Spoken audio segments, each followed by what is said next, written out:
Good evening, my friends. Let me begin tonight with something simple. Think of something you did yesterday. Not something dramatic, something ordinary. A conversation you had, a meal you ate, a drive you took. Got it? Now notice something about how that memory feels. It doesn't feel hopeful. It doesn't feel uncertain. You're not wondering whether it will happen or trying to convince yourself it was real. There's no anxiety in it, no grasping, no effort to believe.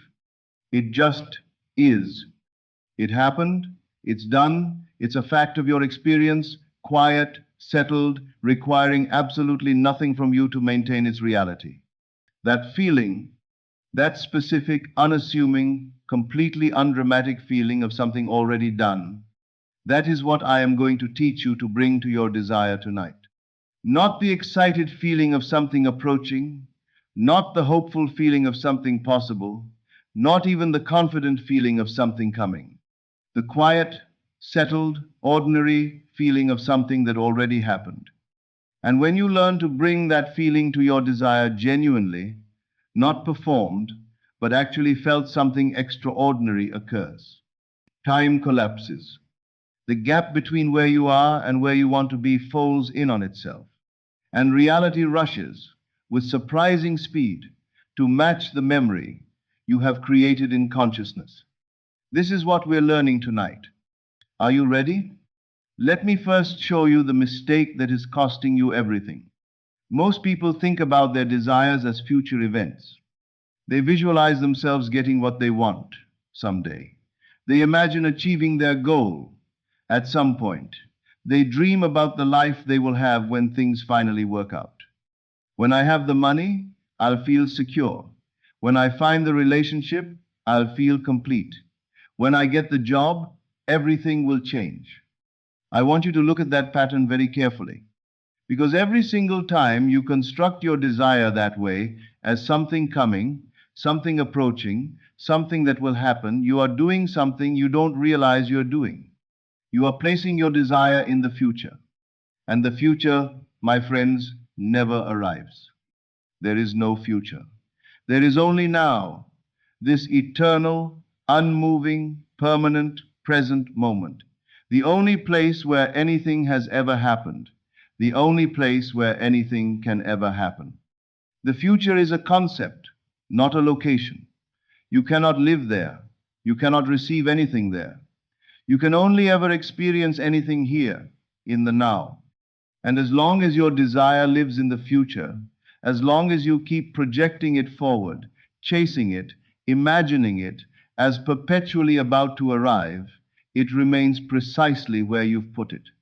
Out of reach, always approaching, never here. But here is something subtler and more damaging than even the timing problem. When you say, I will be wealthy, what are you actually declaring about right now? I am not wealthy now. When you say, I will find love, what are you confirming about the present moment? I am alone now.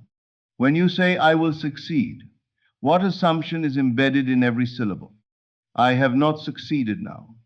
And consciousness, which creates only from the present state, only from what you are being right now in this moment, receives that message with perfect, obedient clarity. Not wealthy now, more not wealthy. Waiting now, more waiting. Not yet, more not yet. This is why people can visualize for years, affirm daily, do everything they've been taught, and still find their desire perpetually one step ahead, perpetually not quite arrived. They have been creating from the wrong direction. They have been looking forward toward their desire. And tonight, I'm going to teach you to look backward from it. Here is the secret that changes everything. You cannot bring the future into the present by looking forward. You can only bring it here by treating it as the past. I know that sounds like a paradox. Stay with me. When something is in the past, what is your relationship to it? You don't hope it happened. You don't visualize it happening. You don't try to believe it will occur. You don't feel anxious about whether it will come. You simply know it did. It is a fact of your experience. It is real with the quiet, unargued reality of all things that are simply and completely done. A memory has no doubt in it. A memory doesn't need your help to remain real. A memory simply is settled, certain, accomplished, requiring nothing from you except the occasional act of recollection. This is the quality of consciousness that manifests not the excited, hoping, reaching, visualizing forward, but the calm, settled, ordinary backward glance of someone recalling something that already happened. And here is the technique, the thing I want to give you tonight. You can create that quality of consciousness about something that hasn't happened yet in linear time. You can construct a memory of the future. And when you do, when you genuinely inhabit the felt sense of remembering your desire as a past event, your subconscious mind, which does not distinguish between a remembered reality and a created one, accepts it as fact. And when your subconscious accepts something as fact, it reorganizes everything, your perceptions, your actions, the opportunities you notice, the words you say, the rooms you walk into to match that fact. The bridge builds itself. The path appears. Reality rushes to catch up with the memory. Here is the technique precisely. Tonight, before sleep, you are going to do something unusual. You are going to teleport. Not forward to the moment of getting your desire that still has the energy of becoming, of arriving, of transition. I want you to go further than that. Jump ahead to a moment after your desire has been fulfilled and has had time to become ordinary. If you want money, don't imagine receiving it. Teleport 3 months after you became financially free. The money has been there long enough that it no longer feels exciting. It feels normal. It's just how your life is now. If you want a relationship, don't imagine meeting someone. Jump to 6 months into the relationship. The newness has settled. This person is simply part of your life. You can't quite remember what it felt like before them. If you want a healing, don't visualize recovery beginning. Teleport to a year after your health returned. Your body feels simply like your body again, capable, present, unremarkable in the best possible way. After, not during, after. Because after has the energy of being. During still has the energy of becoming. You want the feeling of already settled into, already normal, already just. This is my life. Now, from that future position, you are going to look backward. You are going to remember. You are going to recall how it all came to be. Not project forward to how it might happen. Remember back to how it did. Let me make this specific. You want a beautiful home. You've been trying to manifest it. You've been visualizing receiving it, imagining the moment of getting the keys, picturing yourself walking in for the first time. Tonight, instead, close your eyes and teleport. You are now sitting in that home, 6 months in. The boxes are long unpacked. You know where everything is. This is simply where you live. And from that position, from that settled, ordinary, this is just my life position, you begin to remember. I remember the day we got the keys. I was so relieved. Everything had been so uncertain for so long, and then suddenly it was just done.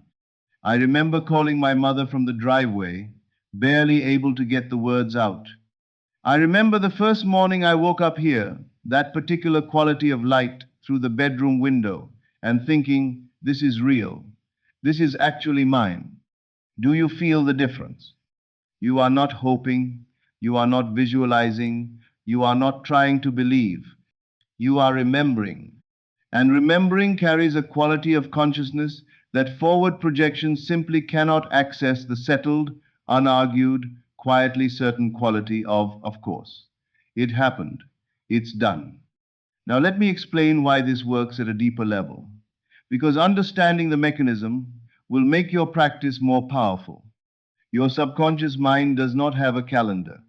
It does not experience linear time the way your conscious mind does.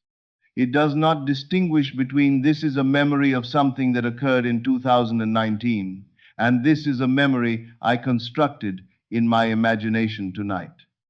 To the subconscious, a memory is a memory, and memories are facts. When you consistently, repeatedly, with genuine felt emotion, remember your desire as a past event, your subconscious receives a signal of absolute clarity: this happened. This is real. This is a fact of experience. And from that signal, it begins quietly, without your conscious management, through processes you could not plan if you tried to reorganize your entire reality to match. The right thought occurs to you at the right moment. The right conversation happens with the right person. You notice an opportunity that was always there, but was outside the range of your previous self-concept. The bridge of incidents forms, not because you figured out how, not because you forced it, but because your subconscious, operating from the assumption that it is already accomplished, naturally guides you toward the physical conditions that match the inner reality. And here is the crucial point about how, when you remember something that already happened, you don't ask how it happened. You know it did. The how is irrelevant, historical, already sorted.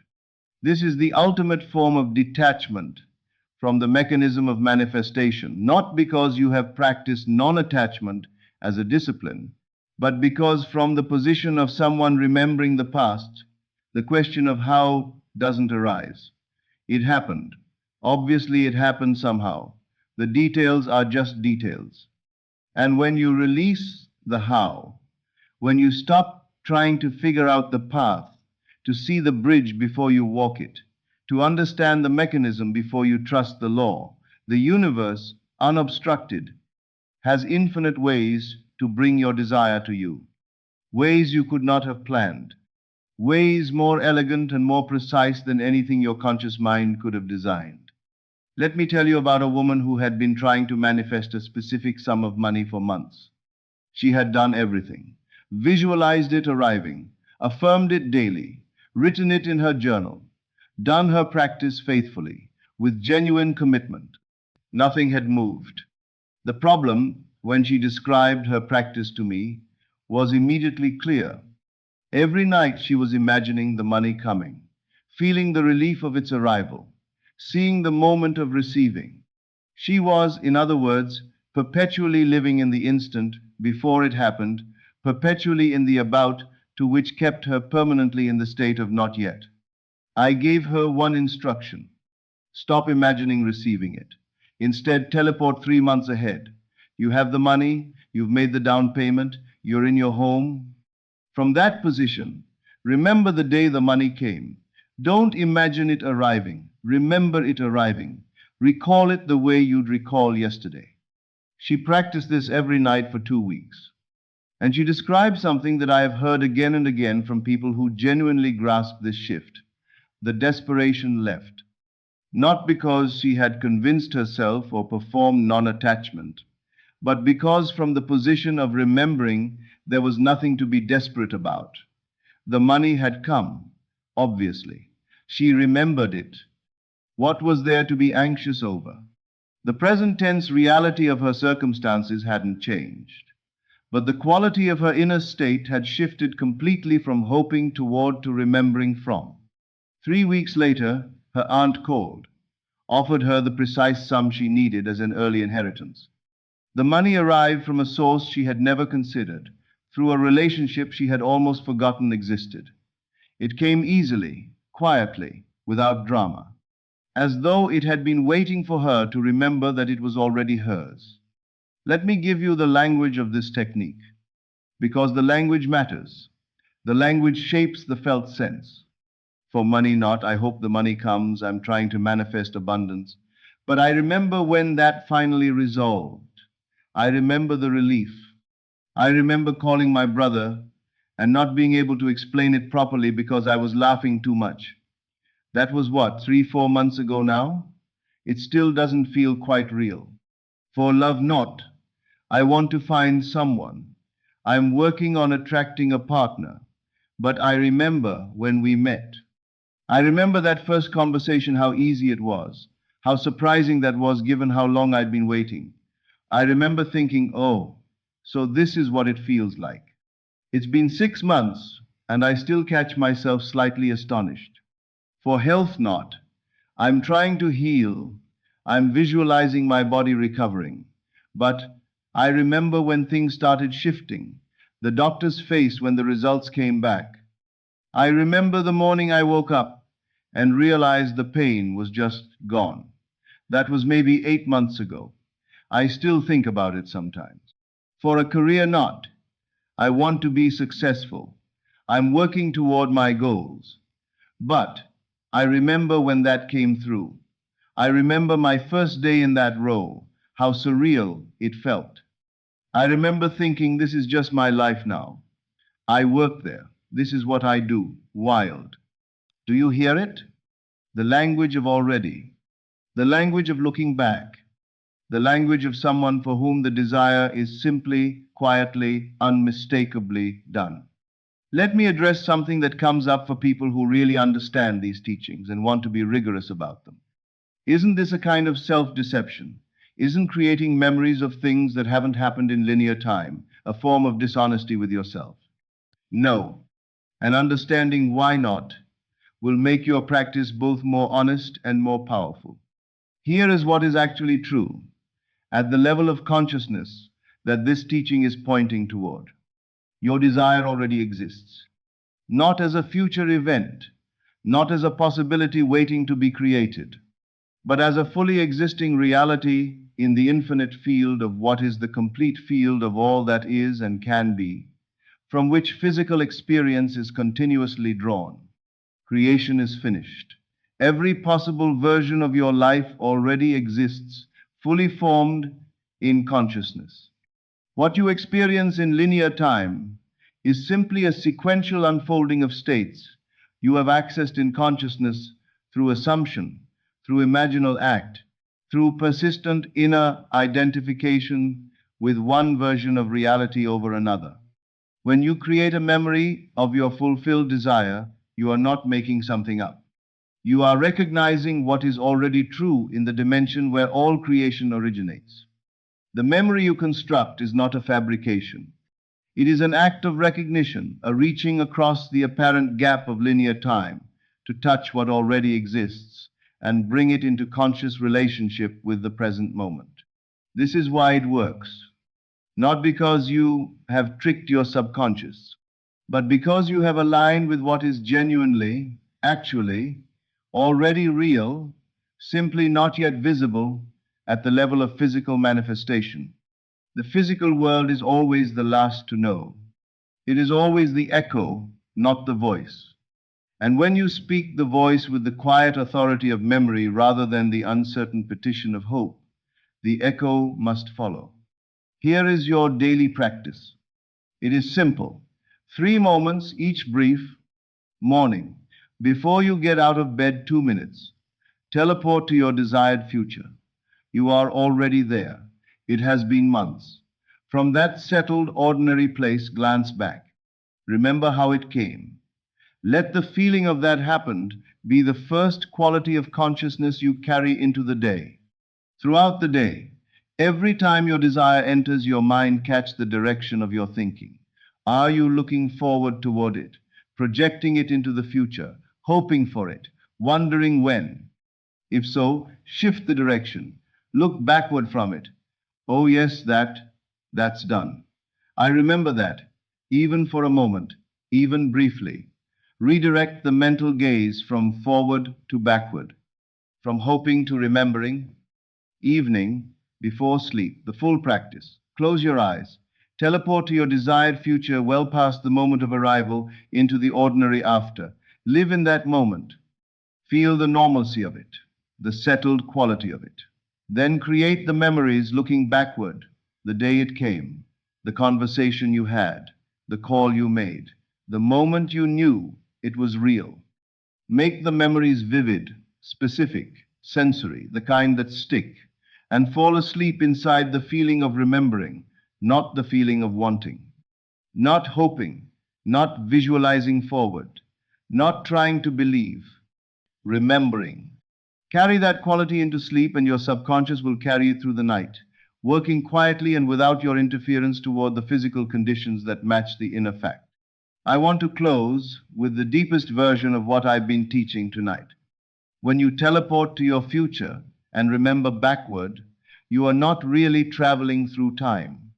There is no travel required, because past, present, and future are not separate locations. They are not different rooms in the house of experience, arranged sequentially along a corridor.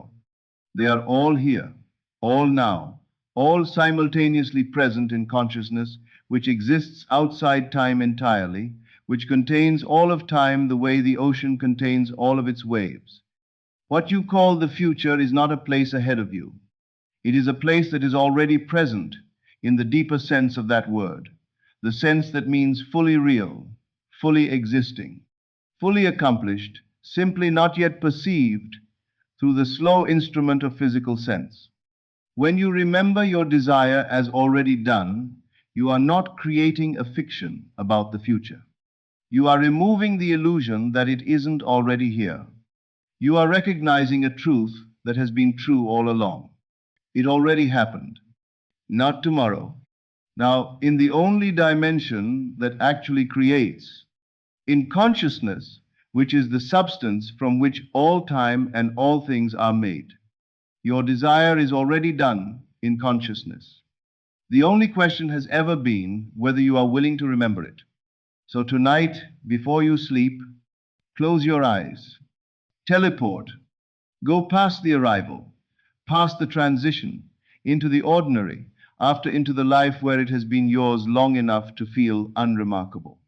And from that quiet, settled, already place, look back, remember how it came, how it felt, what you said, who you called, what you thought, the morning after, when you woke up and it was still true. Create the memory. Feel its specific, unexcited, completely ordinary weight, the weight of something done, and fall asleep inside that feeling, not hoping, not wishing, not reaching forward through time for something not yet here, remembering. And let reality, which is always, always the last to know, rush to catch up with the truth you have already touched. Good evening. This is Neville Lectures. I'll see you again in the next video.